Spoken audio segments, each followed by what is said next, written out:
bus is 16 centimeter and 24 centimeter. Find the area. बिल्कुल simple question. अब area of rhombus क्या हो गया?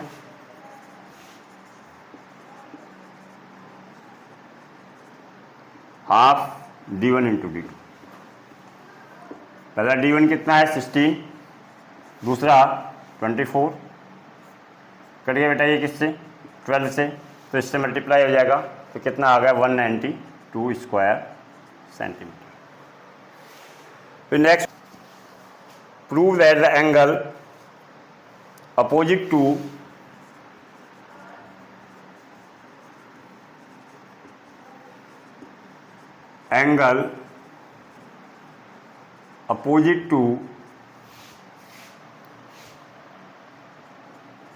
Equal sides are equal. बेटा ये थ्योरम है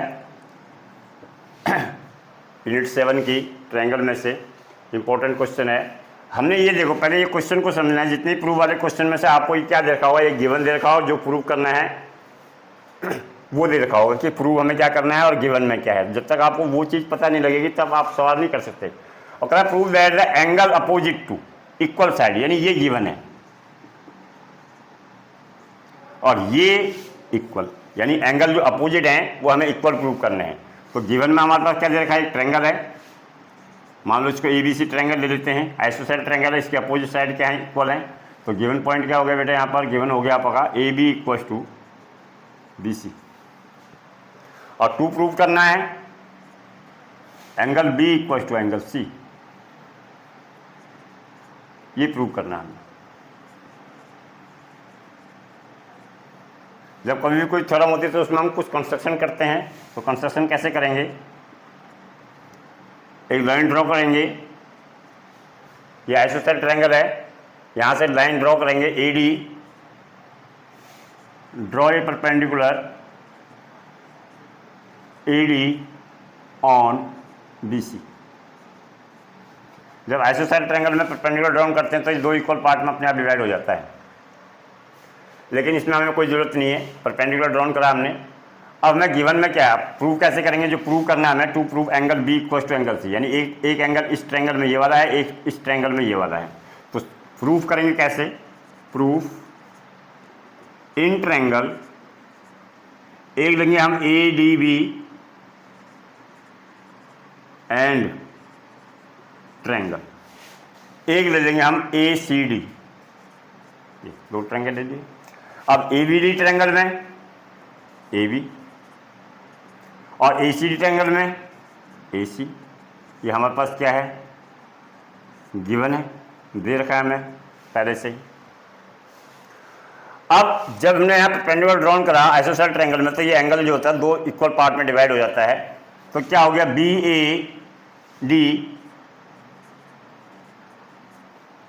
BAD इक्वल टू किसके बराबर आ जाएगा? CAD के बराबर हो जाएगा. ये CAD के बराबर हो गया. और उसके बाद अब हमारा क्या है? AD दोनों में कॉमन है. ये कॉमन आ गया दोनों ट्रायंगल में. ये भी AD इसमें भी है, AD इसमें भी है. हमें कोई भी ट्रायंगल को कॉन्ग्रुएंट करने के लिए आपको रूल पता होने की पहले भी वीडियो में बताया था.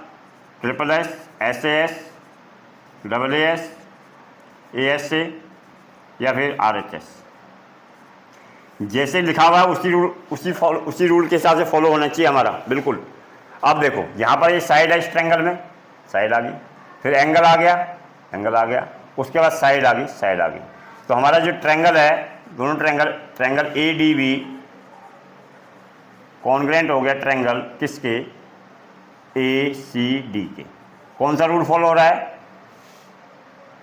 Side angle side. इससे हमारा ट्रायंगल हमारा कॉन्ग्रुएंट हो गया. तो प्रूव क्या करना है? Angle B equal to C. जब कोई भी 2 ट्रायंगल कॉन्ग्रुएंट हो जाते हैं तो बाकी जो जितने भी बचे हुए हैं, जैसे मैं मान लो SSS से हमारा 2 ट्रायंगल कॉन्ग्रुएंट हो गए साइड से, तो इसमें जितने भी एंगल हैं हम 3 एंगलों को, यानी दोनों ट्रायंगलों के 3 एंगल को, फिर देख लो मान लो ये 2 ट्रायंगल हैं,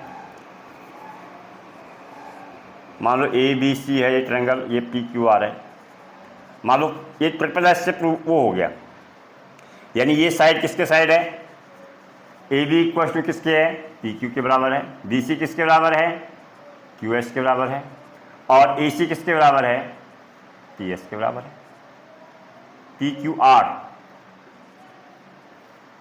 तो ये P B C equal to किसके बराबर हो गया, क्यू आर के, और ए सी किसके बराबर हो गया, पी आर के।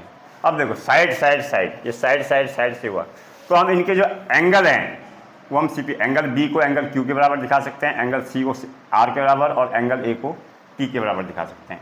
वैसे इसमें भी सेम, इसमें दो साइड हैं, एक एंगल है, तो दो एंगल और एक बची हुई साइड को हम सिप्लिसिटी में डाल सकते हैं। वैसे इसमें दो एंगल हुए, एक एंगल बच गया और दो साइड बच गई, उनको हम सिप्लिसिटी में डाल सकते हैं। इसमें दो एंगल आ गए, एक साइड दो साइड आ गई, दो साइडों को सिप्लिसिटी में डाल सकते हैं और एक एंगल को डाल सकते हैं। ये होता है राइट एंगल हाइपोटेन्यूस साइड। इसकी अलग है, जब क्वेश्चन आएगा फिर बताऊंगा मैं आपको। तो ये हमारा साइड एंगल साइड से हो गया, साइड एंगल साइड।